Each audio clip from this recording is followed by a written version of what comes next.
Salut tout le monde, j'espère que vous allez bien. Une vidéo un peu plus technique où je vais vous parler d'un problème qu'on retrouve sur beaucoup de Fiat Ducato, c'est-à-dire que la ventilation ne fonctionne qu'à vitesse maximum. Il y a 4 vitesses et si votre Ducato ou Jumper ou autre voiture d'ailleurs, même ça marche aussi pour les voitures, ne fonctionne plus qu'en marche maximum, eh bien je vais vous montrer ce que j'ai fait pour réparer à moindre frais. Ça m'a coûté moins de 1 euro.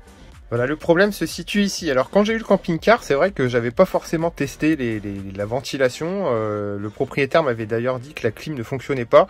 Au final, la clim fonctionne très bien. Je sais pas si c'est un problème qui était lié ou pas. Mais vous voyez là sur la ventilation, il y a donc 4 vitesses. Ici, on est en off, 1, 2, 3 et 4. Et en fait, il y a une résistance chauffante qui se situe juste dessous là. Vous voyez le petit truc rouge qui dépasse, eh bien c'est ça qui abrite la résistance qui va permettre d'avoir du chauffage.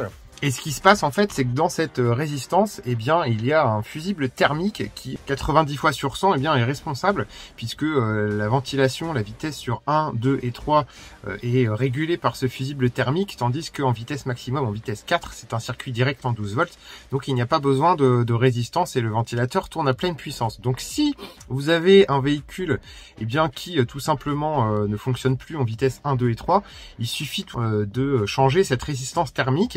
Donc je vais vous montrer un petit peu ce que j'ai fait avec une seule photo et je vais vous expliquer ensuite, il n'y a rien de compliqué. Donc il suffit de se rendre sur un magasin d'électronique, que ce soit Amazon ou tout autre magasin voilà, qui est en ligne qui vend des résistances thermiques. J'ai essayé d'aller dans un magasin même d'automobile et j'en avais pas. Les fusibles thermiques, c'est pas quelque chose qui se trouve très facilement. Peut-être chez les réparateurs d'électroménager, ça peut se trouver. Donc tout simplement, j'ai commandé ça, j'en ai pris 2 au cas où. Ça m'a coûté en tout et pour tout moins de 5 € avec les frais de livraison. Et j'ai fait un système de collier avec en écrasant bien une bague en acier qui ne va pas surchauffer, parce qu'il faut surtout pas utiliser de fer à souder, ou alors il faut vraiment être très connaisseur pour refroidir le fusible thermique, sinon vous allez cramer en fait le fusible thermique en le soudant sur le support. Donc ce que j'ai fait, voilà, j'ai mis 2 petites bagues, j'ai bien serré, ça ne bouge pas, et j'ai récupéré la vitesse 1, 2 et 3, et apparemment ce qui fait complètement disjoncter ce fusible, eh bien ça serait de laisser la vitesse minimum, ou tout du moins d'éteindre la ventilation avec le chauffage à fond. Et ce qui fait que eh bien la résistance, le fusible thermique n'est pas assez ventilé, ce qui ferait tout simplement fondre ce fusible thermique. Donc voilà, c'est une réparation qui m'a pas pris vraiment très longtemps. Il suffit juste en fait de démonter. Il y a une vis dans le vide-poche ici, il y en a une dessous ici et une là-bas, et moi j'ai un renfort sur le côté. Donc franchement, en quelques minutes, on fait tomber le bas de la boîte à gants. Ensuite, vous allez voir, eh bien, le petit capuchon rouge. Alors, il peut être vert aussi sur certains véhicules, mais moi, sur mon Ducato 2, eh bien, il est rouge. Vous sortez le boîtier de résistance et vous allez tout de suite voir de quoi je veux parler. Faites juste attention à bien remettre le fusible thermique dans le bon sens. Je ne sais pas si c'est polarisé ou pas, mais dans le doute, j'ai fait exactement la même chose. Et revoilà un chauffage qui fonctionne parfaitement.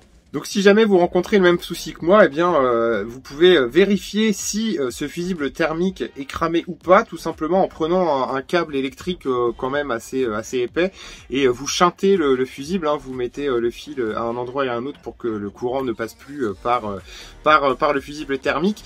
Faites pas ça pendant un quart d'heure, faites juste ça 3 ou 4 secondes, vous allez vite voir en fait si votre ventilation retourne à 1, 2 et 3, et moi c'était le cas. Donc voilà, je sais aussi pour remettre pas mal documenté sur la question que le problème pourrait aussi venir des fiches qui sont reliées au variateur qui pourraient avoir fondu, et quand c'est comme ça, il faut tout simplement refaire des connexions assez propres. C'est pas très compliqué, mais ça impose de démonter un petit peu plus d'éléments du tableau de bord.